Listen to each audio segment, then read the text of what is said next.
Boa noite, pessoal. É uma alegria estar aqui. Queria agradecer o convite da casa, feita pelo Henrique, né? A gente já esteve aqui de outras vezes, com a Kelly, com a Miriam, e é sempre uma alegria a gente voltar aqui, e eu fiquei super emocionada, né?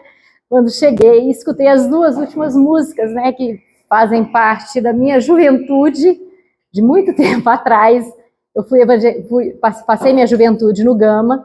E essas duas últimas músicas, especialmente, são músicas, assim, muito, que a gente ouvia muito, né? Então, eu assisti um filme aqui, nesses minutos que antecederam o início da minha fala, em função disso, né? São duas músicas muito bonitas, inclusive a primeira que eu ouvi, era uma música que eu já estava procurando ela já há um tempo, e eu não sabia o nome, né? Então, depois eu vou querer saber, sem ser essa última, o homem, mas a anterior a ela. Mas vamos então ao nosso tema, gente. O nosso tema é esse, né, encomendado aí pelo Henrique, atendimento fraterno. A gente gosta muito desse assunto. A gente está hoje na coordenação do atendimento espiritual da Federação Espírita do Distrito Federal, e a gente aprendeu muito a caminhar nesse caminho do atendimento fraterno com alguém que sabia muito, né? Eu aprendi muito com a Neuza Zapponi. Então, a gente teve muitas semanas e muitos dias de um ano inteiro, né, em que a gente ia na casa dela e ela apresentava esse conteúdo que na época parecia tão novo e que veio agregar ao longo de todo o trabalho que a gente fez posteriormente no movimento espírita como um todo, para explicar, para falar o que é o atendimento fraterno, né? É claro que quando a gente vê assim atendimento fraterno, a gente sabe que atendimento e fraterno ele pode acontecer em qualquer lugar. Mas aqui a gente está falando do atendimento fraterno casa espírita. O espiritismo cunhou esse nome, atendimento fraterno, para um atendimento que é muito específico. Então, o atendimento fraterno que a gente, porventura, faz fora da casa, ele não necessariamente pode ser utilizado dentro da casa. Mas o atendimento fraterno realizado dentro da casa espírita, ele pode sim ser levado para os outros espaços, seja na nossa convivência familiar, seja na nossa convivência profissional, enfim, por todos os lugares a gente pode levar. E a nossa ideia é falar aqui um pouquinho o que é um e o que é outro, o que não é também, porque às vezes a gente entende mais um conceito quando a gente entende o que ele não é, e também esse paralelo, né? Palavras que consolam. Então a gente pergunta, né? Atendimento fraterno, necessariamente ele precisa de palavras? Então é isso que a gente vai falar. Mas antes ainda de entrar nele propriamente dito, eu quero explicar um pouquinho esse contexto. Dentro da casa espírita, onde é que está o atendimento fraterno? Quem é que faz? Que departamento da casa cuida dele, se é que a gente pode falar que um departamento especificamente cuida, né? Porque a gente sabe que muitos trabalhadores, às vezes, são múltiplos, né? Ele faz várias atividades dentro da casa, então não tem um departamento específico que cuide de uma atividade, enfim. E isso vai acontecendo como um bate-bola entre os trabalhadores. Mas, para começar, tem esse daqui, ó. O que é o centro espírita e quais são as áreas funcionais da casa espírita? Toda casa espírita tem, mesmo que ela não tenha isso de uma forma declarada. A gente mostra, assim, didaticamente, né? Quais são as áreas funcionais de toda a casa espírita, mesmo que ela não tenha isso bem definido e bem claro. Então, a área de assistência e promoção social, né? Espírita, o atendimento espiritual, que é onde mora o atendimento fraterno pelo diálogo. O atendimento fraterno pelo diálogo é uma das atividades do atendimento espiritual, mas a gente tem também essa área da comunicação social espírita, e hoje agora, né, nesse momento de internet, de redes sociais, todas as casas estão nas redes sociais, né, que agora, por exemplo, a gente está gravando, né, esse momento nosso aqui está sendo gravado, então assim como todos nós que estamos aqui presentes, a gente vai ter outras pessoas que estão nas suas casas, em outros lugares, assistindo junto com a gente, e pessoas que eventualmente vão assistir depois também, né? Então, a comunicação social espírita, ela cresceu muito, ela deu um boom, digamos assim, com a pandemia, com essa possibilidade riquíssima aí da divulgação do trabalho espírita. Estudo do espiritismo, né, que é o que a gente conhece em algumas casas como o ESD, estudo sistematizado da doutrina espírita e outros conteúdos também, né, dentro do espiritismo. A área da família, que é a área mais nova, né, aliás, além dela tem a área da arte, né, acho que é mais nova que a família, Paulo, né, mas a área da família que tem, salvo engano, 6 anos, né, não quer dizer que ela nunca tenha acontecido, não existia dentro da casa. Assim como o diálogo fraterno. A gente fala, o atendimento fraterno na área tem quanto tempo? Tem 25 anos. Então antes disso não existia atendimento fraterno? Não, sempre existiu. É porque o movimento espírita ele foi sendo organizado para melhor unificação das atividades, né? Gestão no centro espírita, né? Quer dizer, tem que ter alguém que vai responder por aquela casa, que vai administrar aquela casa espírita. O departamento da mediunidade, infância e juventude. E aqui não está, mas como eu já falei, a área da arte, que também é super nova, nem toda casa tem, né? Às vezes a casa tem, mas não tem ela oficializado, então às vezes tem um grupo que canta, né?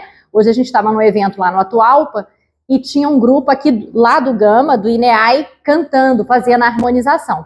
Então, assim, é um departamento de arte que sempre existiu na casa, mas a casa nunca reconheceu, digamos assim, como um departamento estruturado, específico, né, dentro da casa espírita. Então, esse entendimento aqui é para a gente olhar para isso e ver onde é que a gente está enquanto atendimento fraterno, lembrando que a gente vai entender um pouquinho o que é o atendimento fraterno e como é que ele acontece. Então, isso aqui é didático para a gente entender mais de forma genérica. Eu queria lembrar que o Paulo está aqui comigo e a gente faz essas formações juntos em várias casas do movimento espírita. Então, assim, até vou dizer a ele, já tinha dito, né? Se ele quisesse me interromper ou dizer alguma coisa que eventualmente eu não falei e tudo, ele fica à vontade aí para falar, ou então eu vou convocá-lo, ok? Bom, dentro da área do atendimento espiritual, quais são as atividades que caracterizam essa área atendimento espiritual? A gente vai falar de atendimento fraterno pelo diálogo, mas a gente tem a recepção, quando a gente chega, né? A gente recebeu a mensagem de quem estava lá na porta, missão do espiritismo. Então, tinha alguém lá, né, entregando uma mensagem. Um outro senhor que estava lá na porta também, que até da outra vez que a gente veio, ele deu uma muda para a gente, 3 mudas, e a gente levou e plantou, foi o senhor, né? Muito obrigada de novo. Então, é uma recepção, né? Às vezes não é organizado, não é intencional, mas a recepção é uma atividade que está dentro desse guarda-chuva, digamos assim, do atendimento espiritual. Atendimento fraterno, a gente vai falar já sobre ele, explanação do evangelho no lar, até a implantação dele, a gente explica, mostra para as pessoas como é feito o evangelho no lar, qual o objetivo, né? Implantação, irradiação mental e também o passe, que foi tema do nosso assunto da última vez aqui com vocês. Mas eu quero trazer aqui o que é, como é que a gente entende o centro espírita, qual é o objetivo do centro espírita. E há vários conceitos, todos alinhados dentro da mesma estrutura, mas a gente queria trazer aqui o conceito da Sueli Caldas Schubert, que eu acho que ele é mais completo, né? Isso consta lá no Dimensões Espirituais do Centro Espírita. E a Sueli diz o seguinte, que o Centro Espírita todos esses conceitos. É templo, é lar, é hospital, é oficina e é escola. Porque às vezes a gente pensa, eu vou para o centro para orar, para falar com Deus. A gente não precisa ir para o centro, não precisa ir para lugar nenhum para falar com Deus, para orar, né? Mas é templo por quê? Porque nos proporciona também essa possibilidade de ligação com Deus. É aqui que a gente se lembra, que a gente se recorda e que a gente se sente acolhido numa dimensão que nos faz essa possibilidade de ligação com Deus, né? É lar porque a gente encontra pessoas que estão afinizadas, que estão aqui junto com a gente. Por exemplo, hoje, sábado, 14 de junho, 19 horas, a gente poderia estar em um monte de lugar, né? A gente poderia estar em um monte de outros lugares. Mas todos nós aqui optamos por estar aqui. Então, essa família universal que a gente encontra aqui, de pessoas que estão alinhadas ou mais ou menos alinhadas com aquilo que a gente busca. Então, não deixa de ser um lar. É um hospital, Porque a gente encontra aqui um lenitivo para os nossos males físicos, espirituais, emocionais, psíquicos. Então, não deixa de ser um hospital para todos nós também. E é a oficina de trabalho. É a possibilidade que a gente tem de fazer algo, de trabalhar na seara do Cristo, obviamente que também não precisa ser aqui dentro exatamente, mas também é um espaço que nos convida à prática da caridade. E é escola, porque é um espaço de ensino e de aprendizagem. Quem ensina e quem aprende? Todos nós ensinamos e aprendemos. E a gente vai aqui para uma fala bem de Bezerra, que ele fala bem nesse sentido, né? Em cada templo, o mais forte deve ser escudo para o mais fraco, o mais esclarecido a luz para o menos esclarecido, e sempre seja o sofredor o mais protegido e o mais auxiliado. Essa frase, gente, a gente encontra personalizada, personificada, digamos assim, dentro da casa espírita. Então, a gente não tem ninguém melhor ou pior, a gente não tem alguém que sabe mais ou que sabe menos, a gente não tem alguém que precisa mais, a gente circunstancialmente vai saber mais, eventualmente, um tema ou não, né? Então, eu disse, olha, eu gosto de falar sobre atendimento fraterno. Quer dizer que eu saiba tudo? Não, eu não sei tudo, eu sei algumas coisas, mas eu não sei tudo sobre ele, né? E a gente vai falar um pouquinho mais à frente, o próprio conteúdo que comparece no atendimento fraterno, a gente nunca vai saber todo ele. E a gente acha também que porque tem muita experiência ou já fez muitos atendimentos fraternos, que nada vai nos surpreender. E sempre vai nos surpreender. Então, essa frase do Bezerra fala muito disso, né? A gente está circunstancialmente. Então, quando eu estou numa condição confortável, eu estou numa condição de melhor ajudar, colaborar, auxiliar aquele que não está circunstancialmente numa situação como eu. Vamos ao conceito, então, do atendimento fraterno dentro da casa espírita. Aquele que pode ser feito dentro e fora, e não aquele que lá de fora pode ser feito dentro. Esse conceito consta no Orientação à Área do Atendimento Espiritual. A FEB, ela não é, a Federação Espírita Brasileira, ela não é um órgão isolado, sozinho. Ela é constituída de todas as federativas, e são 27 federativas. Então, a Federação Espírita do Distrito Federal é uma das 27. Então, quando a gente fala que a FEB elaborou um documento, não é um documento aleatório que alguém lá de dentro, muito sabido, escreveu. É um documento que foi elaborado ao longo do tempo com a colaboração de todas as federativas. Então, esse conceito aqui, ele consta no Orientação à Área do Atendimento Espiritual, onde todos nós participamos, representados pelos representantes, digamos assim, da Federação Espírita do Distrito Federal. O conceito é esse. Atendimento fraterno consiste em receber fraternalmente aquele que busca o centro espírita, dando-lhe oportunidade de expor livremente e em caráter privativo e sigiloso suas dificuldades e necessidades. A gente quer falar de algumas palavrinhas específicas desse conceito aqui, né? Quando a gente diz fraternalmente.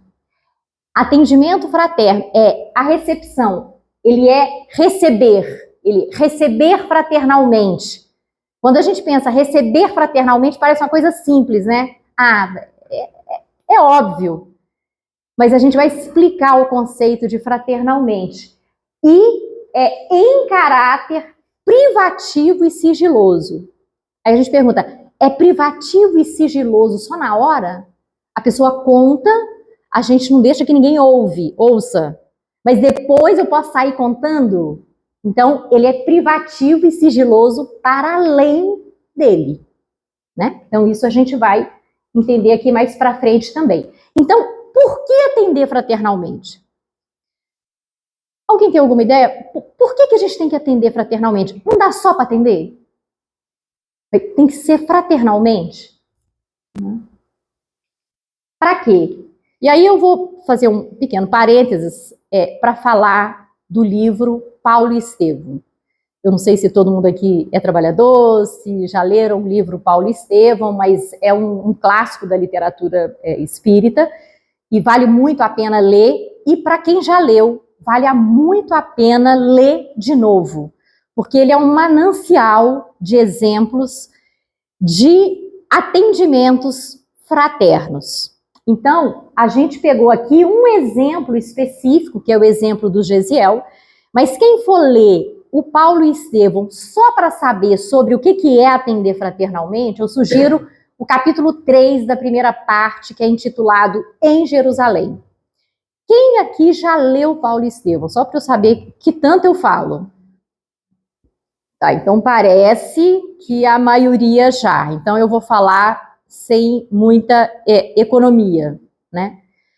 Mas é óbvio, é uma obra gigantesca, então por mais que eu falasse, eu nunca vou falar tudo, né, gente? Então não vou ficar preocupada de estar dando spoiler, né?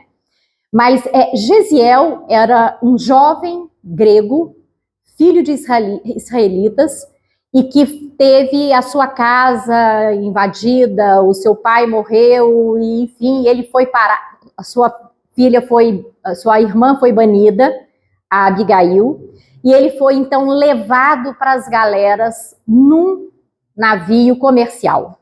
E ali ele ficou muito tempo, mas fazendo um trabalho muito bonito, muito bacana, e ele sofreu muito, muito. E ele era muito adepto da lei do Velho Testamento. Ele sabia tudo, e ele tinha uma particular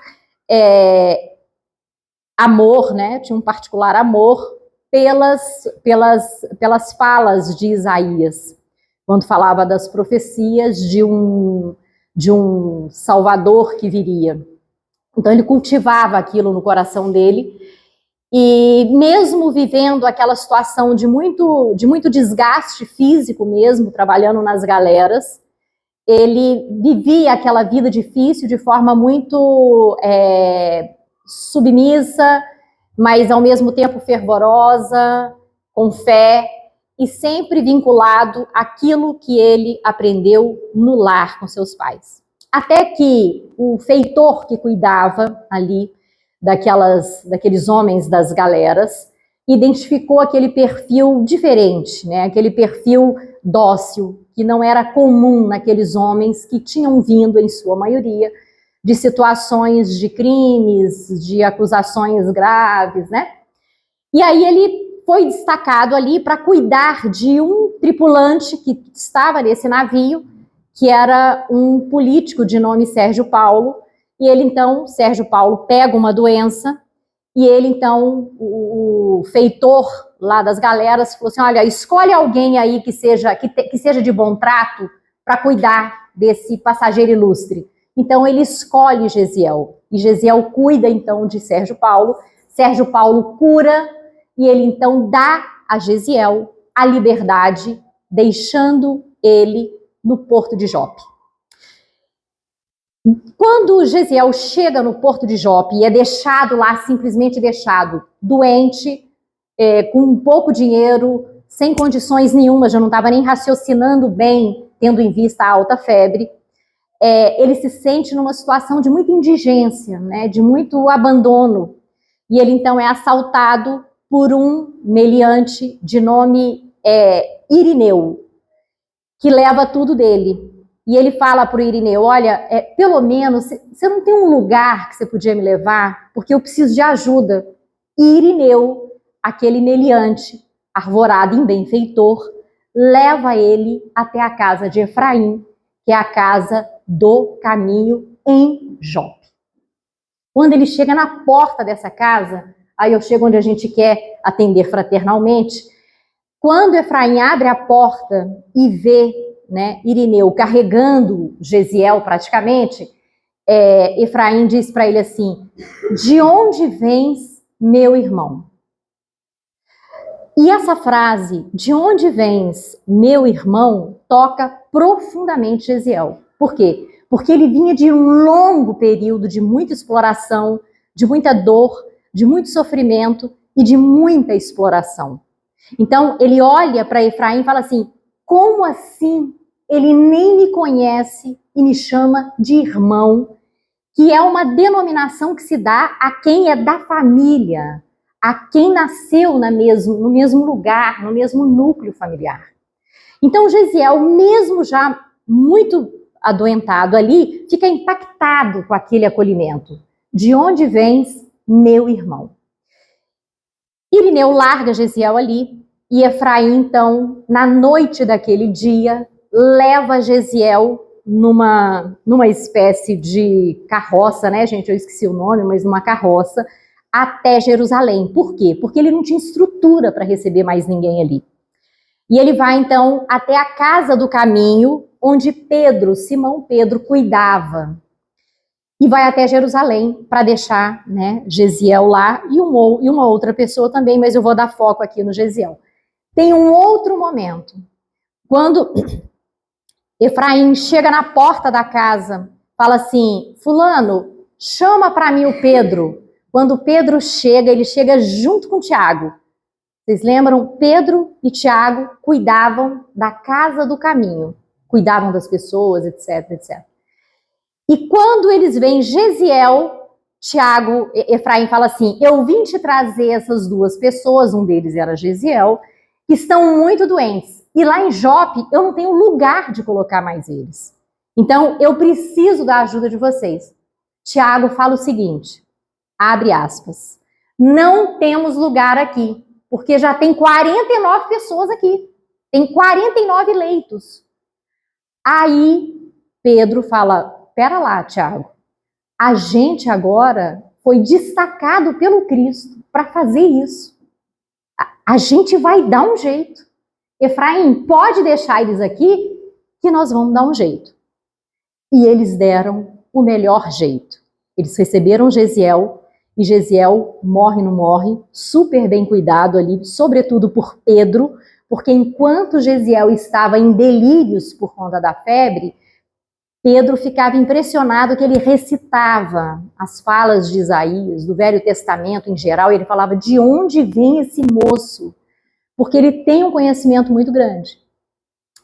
Então, Gesiel foi muito bem tratado, especialmente por Pedro, até que ele melhora e se torna um trabalhador da casa, é apresentado ao Cristo, que ele não conhecia, ele não sabia que o Cristo tinha vindo. Tanto que ele, conversando com o Pedro fala, mas você não sabe? O Salvador já veio. Foi Jesus Cristo. Ele, mas cadê ele? Ele já morreu tem 1 ano. Apedrejaram, crucificaram, etc, etc e tal. E aí, então, Gesiel pega para si todas aquelas informações e ele se torna, como a gente sabe, Estevão, que foi o primeiro mártir do cristianismo. Então, esse atendimento fraternal se revela em 2 momentos especialmente. Quando Efraim diz, de onde vens, meu irmão? Gente, Efraim não sabia de onde que era aquele moço. Não tinha ideia. E estava sendo levado por um malfeitor. O segundo momento é quando eles chegam na casa do caminho em Jerusalém, recebido por 2 pessoas importantíssimas, Pedro e Tiago. Mesmo sendo Tiago fala, os leitos aqui estão cheios, não dá não. Não existe isso, gente. Às vezes acontece na casa espírita. A gente espírita recebe alguém, a gente não tem condições disso aqui. Mas sempre tem um Pedro para dizer assim, mas espera lá, Jesus colocou a gente aqui. Ele nos fez um convite, a gente aceitou, então a gente não pode negar. A gente precisa fazer aquilo que a gente se comprometeu em fazer.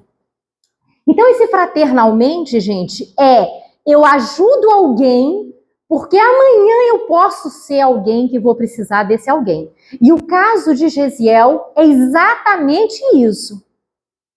Foi recebido por Pedro, ele se curou e depois ele, Gesiel, como Estevão, recebeu milhares e milhares de pessoas na casa do caminho. Então, hoje eu ajudo, amanhã eu sou ajudado. E isso, essa dinâmica, continua acontecendo ainda nos nossos dias, né? Então, atender fraternalmente é para isso. Não é atender de qualquer jeito, é um atender fraternal. Hoje você está precisando, mas amanhã pode ser eu. E para que atender fraternalmente? Para que atender fraternalmente? Eu vou trazer um caso muito atual. A guerra que está acontecendo entre Irã e Israel. A gente acha que está lá longe, que isso não tem nada a ver com a gente, que isso não me diz respeito. De vez em quando eu ligo a televisão e vejo alguma coisa e acho que isso não tem nada a ver comigo. Que está lá longe, que nada vai acontecer. Mas tem muitas pessoas que nos rodeiam, né, que podem estar vivendo aquela situação.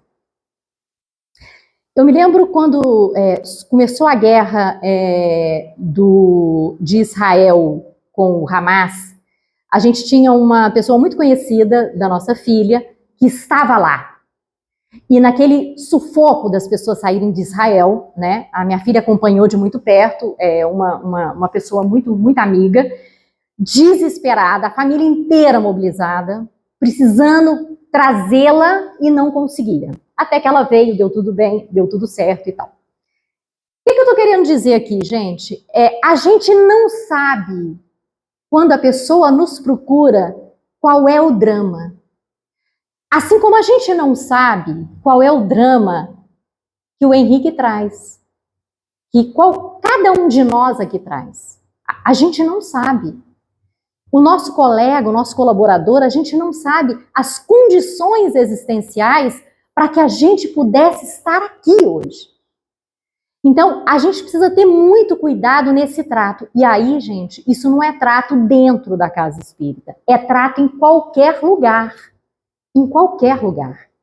E aqui, no Orientação, diz assim: vivemos numa sociedade que padece conflitos psicossociais, socioeconômicos, comportamentais, cujos indivíduos têm necessidade de fazer catarse. No atendimento fraterno, o indivíduo tem a oportunidade de abrir a alma ao bom ouvinte. Então, imagina que essas crises que nós estamos vivendo na sociedade, ela não é privilégio de um ou de outro. É óbvio que tem gente que está lá, né? A gente está aqui. Mas nós também vivemos os nossos dramas psicossociais, econômicos, relacionais, existenciais, né? Então é muito importante a gente pensar que esse fraternal, para que eu faço isso? É porque a gente não sabe a dor, nem o tanto que ela está doendo. Então a gente precisa ter um acolhimento fraternal, e aí não precisa nem ser o atendimento propriamente dito, mas um acolhimento incondicional de fraternidade a todas aquelas pessoas que nos circundam. Bom, e como atender fraternalmente? A gente deu o exemplo de Efraim e Jaziel, demos o exemplo, né, do Pedro e do Tiago, né? Mas como Jesus? Jesus foi o exemplo por excelência. Ele atendia com duas terapêuticas. Basicamente, todas as pessoas que passaram por Jesus tinham duas maneiras com que ele fazia isso, que era a maneira da misericórdia e da compaixão. Compaixão é um conceito que às vezes a gente passa rapidamente por ele e acha que eu ter compaixão é eu ter dó. Às vezes ele se assemelha ou ele se confunde com dó. E não é dó. Compaixão é você olhar para a pessoa com fraternidade. É você olhar para ela pensando aquilo. Hoje eu te ajudo, mas amanhã pode ser eu precisando de você. Por isso que diz que é o atendimento compassivo, né? Misericordioso. Misericordioso é quando Cristo dá as oportunidades de reparação, né, de melhoria de uma atitude, de um comportamento que a gente teve. Então, basicamente, o fraternal, gente, tem um autor espírita que ele fala assim, você precisa dizer, e não precisa ser com as palavras, para a pessoa que te pediu ajuda na casa espírita, isso aqui, eu te vejo e eu te sinto. Quando você diz para a pessoa, sem precisar falar, que eu te vejo e eu te sinto, você percebe que o conteúdo que você tem para atender fraternalmente não é do que você aprendeu, mas é do que você aprendeu a ser, é aquilo que você traz de você. Porque quando a gente diz isso aqui sem falar, é porque a gente já criou em torno de nós uma ambiência de acolhimento. E essa ambiência, gente, não é um botão que a gente aperta. E não é algo que eu falo, eu quero agora me portar como alguém que eu te vejo e eu te sinto e eu vou transmitir. Não, isso é conquista do espírito. Então, essa caminhada que a gente faz dentro ou fora da casa espírita é uma oportunidade que a gente tem de melhorar, de aprimorar a nossa ambiência espiritual. Bom, o que não é atendimento fraterno? Aquele que a gente pode fazer lá fora. Lá fora a gente pode fazer tudo aquilo que eu falei do fraternal, como, para quê, por quê, etc. Natural, ele cabe perfeitamente. Mas o que ele não é dentro da casa espírita? Ele não é, gente, não é um espaço de aconselhamento. Dentro da casa espírita, o conceito e a prática de atendimento fraterno jamais será um aconselhamento.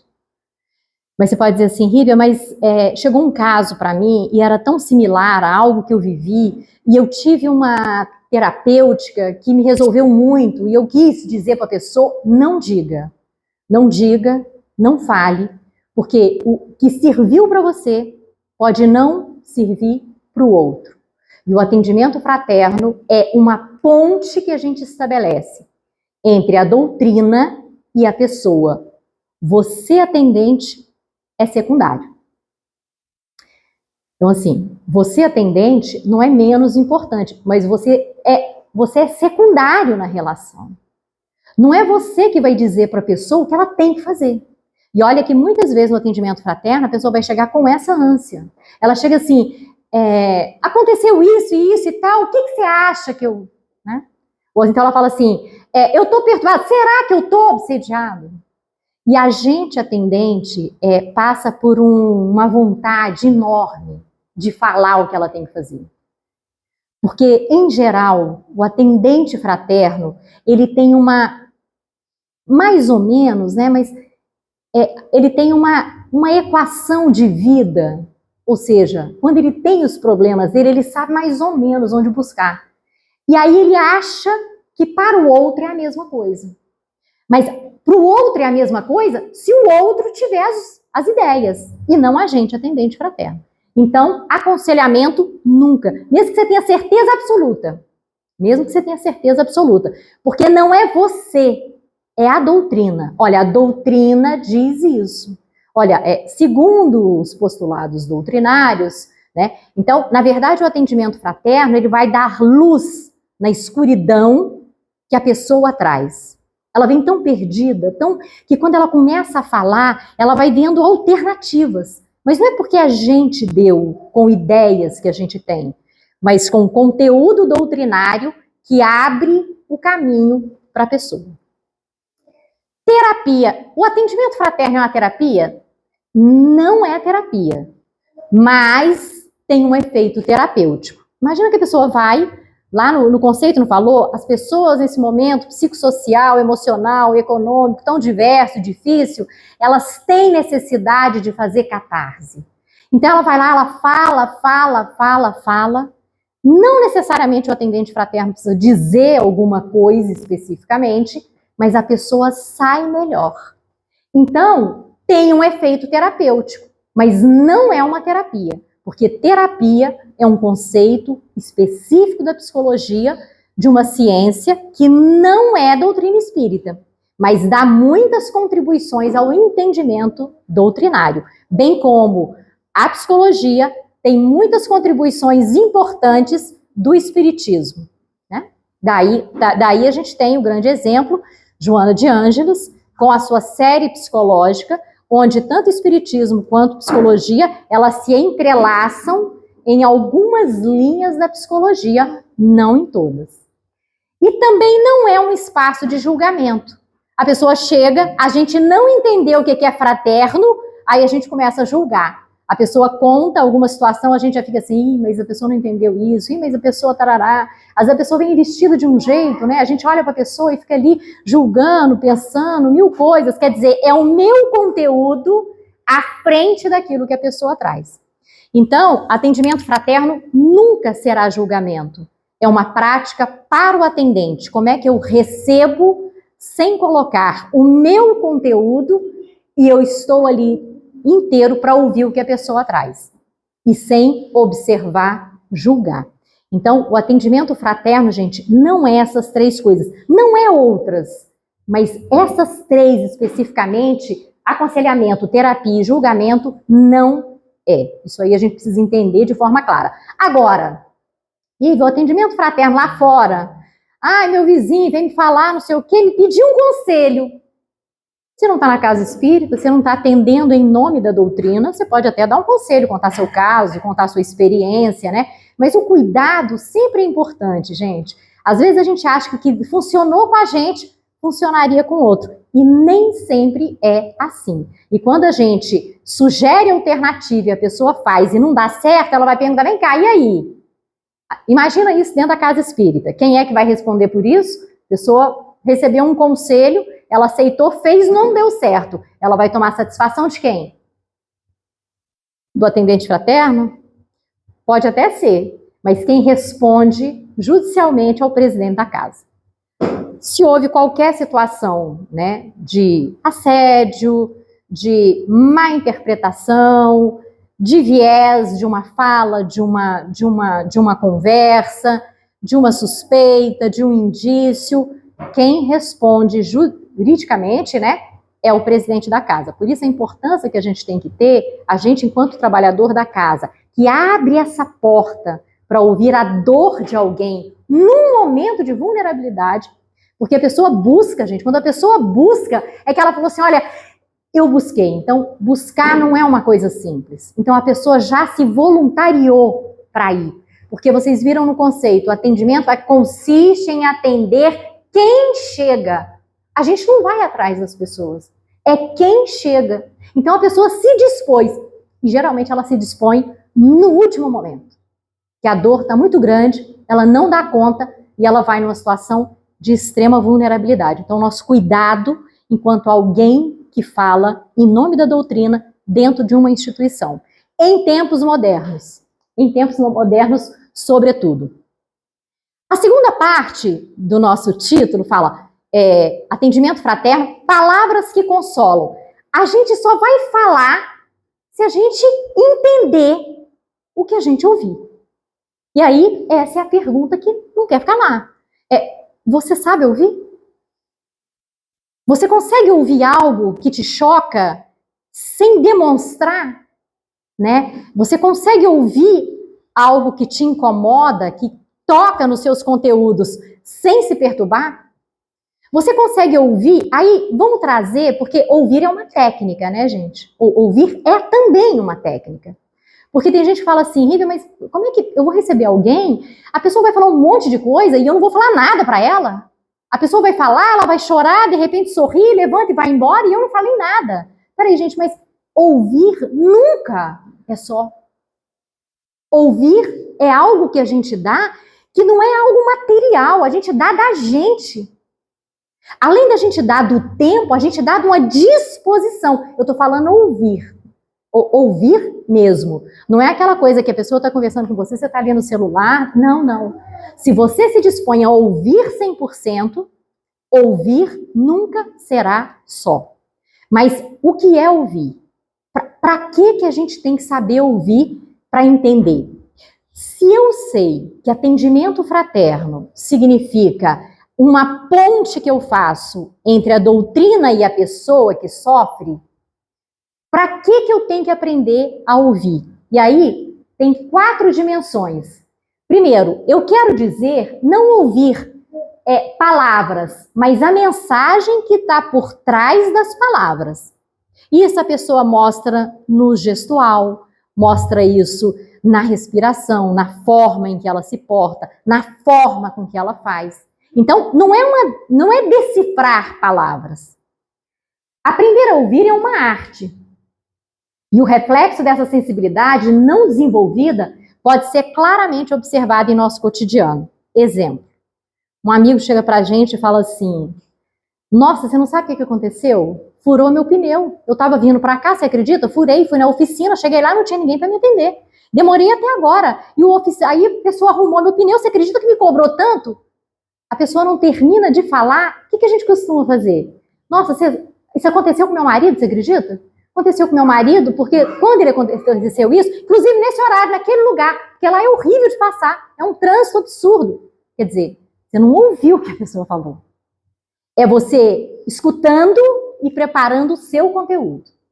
E isso a gente observa no cotidiano, dentro da casa espírita. Fulano, tem que ter alguém para ficar lá na recepção, porque hoje não tem tal. Fulano, mas olha, observa lá, porque tem que ligar o data show, porque a pessoa está chegando aí. Peraí, mas eu tô falando que tem que ter alguém lá na recepção. Então, assim, esse saber ouvir, essa habilidade, a gente tem que levar para o nosso cotidiano, que a gente não tem. Então, na casa espírita, a gente tem que ter um cuidado ainda maior de como saber ouvir. Para quê?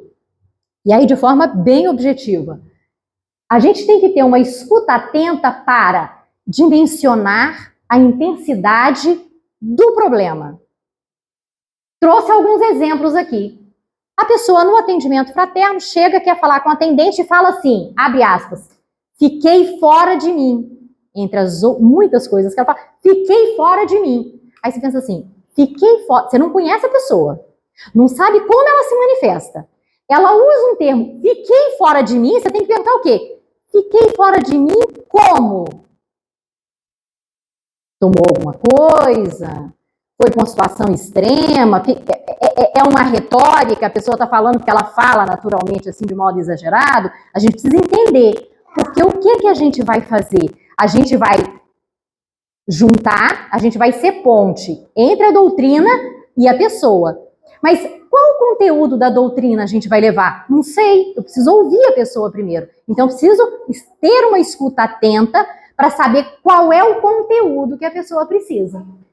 Briguei com meu filho. Ah, só brigou? Bateu boca com seu filho? Não, briguei, espanquei, botei para fora de casa. É diferente. Quando eu briguei, batei boca, ele entrou pro quarto e bateu a porta. Então eu preciso entender que tanto é isso, que tanto essa dor doeu, né? E aqui os outros, quase enlouqueci. Você foi parar no hospital? Você tomou remédio? Precisou de camisa de força? Não, é uma força de expressão. Quase enlouqueci, porque eu quase enlouqueço cotidianamente com qualquer coisa, né, que acontece. Então, dimensionar a intensidade, gente, é importante. É importante. Dimensionar o tempo. Quanto tempo dói? Então, a pessoa chega... A noção do tempo decorrido pode nos confirmar a necessidade de sugerirmos acompanhamento especializado. É uma questão de adaptação, de revolta? Qual é o problema da pessoa?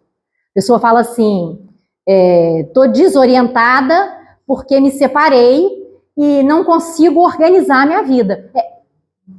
Tem quanto tempo? 3 meses. Ah, não, 3 meses ela está vivendo um processo de adaptação.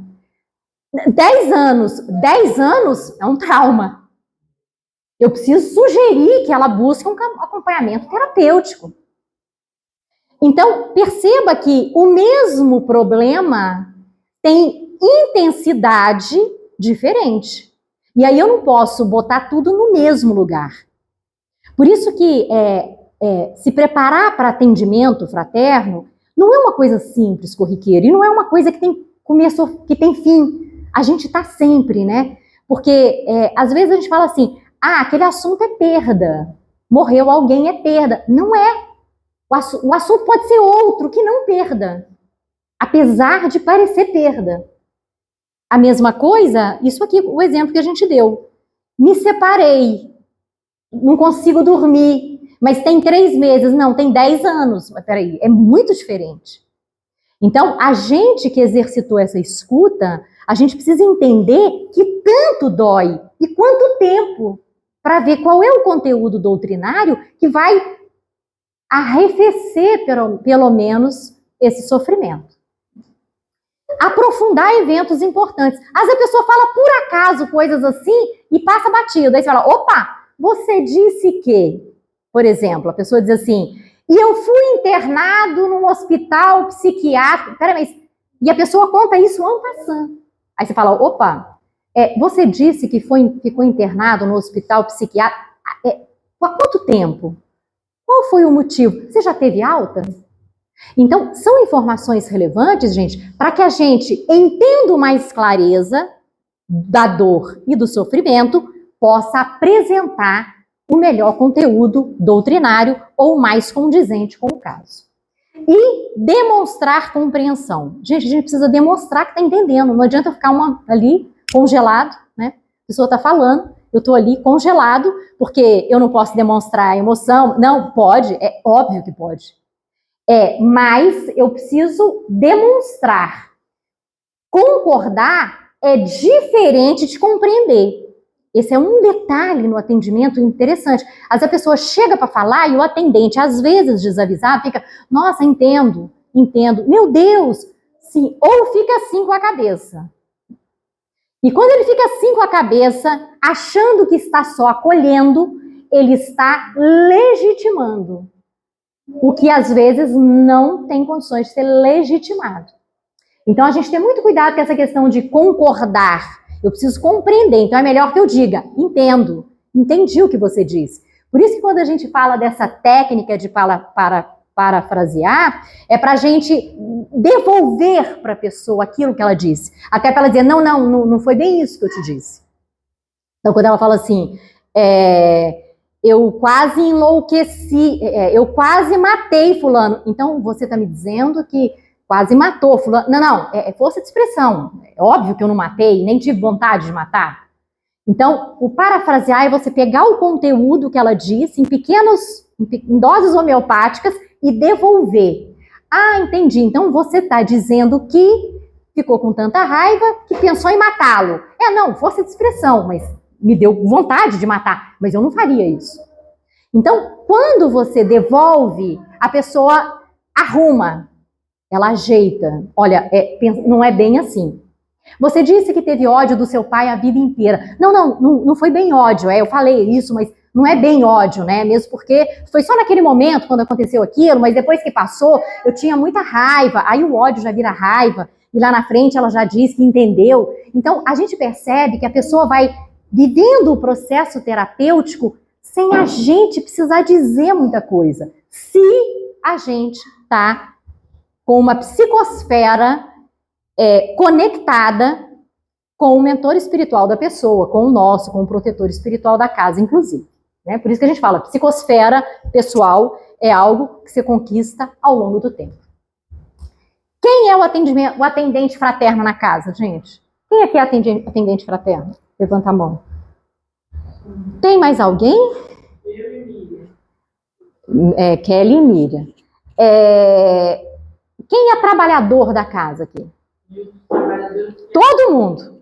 Então eu tenho notícia que não é boa para vocês. Atendente fraterno, gente, são todos trabalhadores. Porque nem sempre o conteúdo de dor e sofrimento vai chegar no espaço reservado do atendimento fraterno. Então, assim, vocês que são trabalhadores e, tipo, atendimento fraterno não te diz respeito, a partir de agora já diz. Então, se você é do DIGE, se você é do EGE, se você só dá palestra, sempre vai ter alguém dentro da casa que vem de fora e que vai te abordar, falando de uma dor, de um sofrimento, e você vai ter que ser ponte entre a doutrina e a dor, o sofrimento que a pessoa traz. Então, a gente botou lá as janelinhas, né? Atendimento fraterno, o atendimento fraterno está dentro da janelinha do atendimento espiritual, mas ele é mais transversal do que qualquer outra atividade.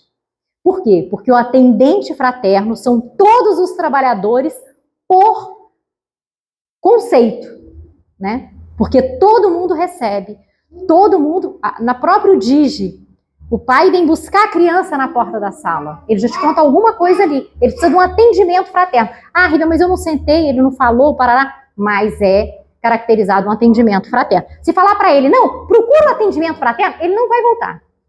Porque o vínculo que ele tem é com o evangelizador, é com o instrutor de EGE, é com a pessoa da palestra que ele ouviu, né? Não necessariamente com o atendente propriamente dito. Então, todos somos. Oi, Kelly. E acompanhado de outras pessoas. Sempre em dupla, né? Esse é um capítulo à parte, mas a gente também lá só pratica em dupla preferencialmente. Quem recebe o atendimento fraterno? quem chega na casa espírita, mas não é fraternal. A gente também pode receber. A gente dá e a gente recebe. Então, eventualmente, o trabalhador que trabalha ali, que é o meu par, ele vai precisar do atendimento fraterno. E nem sempre ele vai falar, olha, hoje estou precisando do atendimento.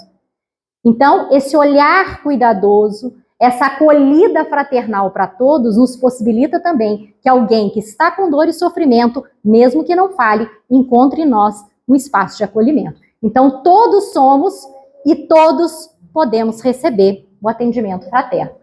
Quais as temáticas aparecem no atendimento, gente? Diversos. Uma coisa é você saber a técnica, outra coisa é você saber o conteúdo doutrinário. Então, perda, separação, homossexualidade, dependência química, ideação suicida, todos esses são conteúdos que aparecem, que comparecem no atendimento fraterno.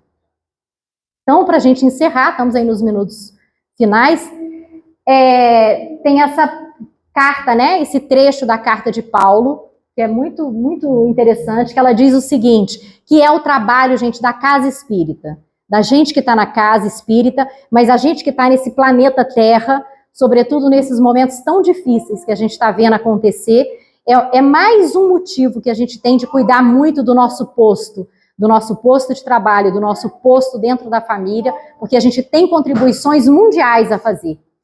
Acolhei-vos uns aos outros, como Cristo vos acolheu, para a glória de Deus, para que a luz de Deus possa brilhar cada vez mais e em mais corações, para que a luz de Deus possa brilhar cada vez mais e em mais corações, acolhei-vos uns aos outros, como Cristo vos acolheu.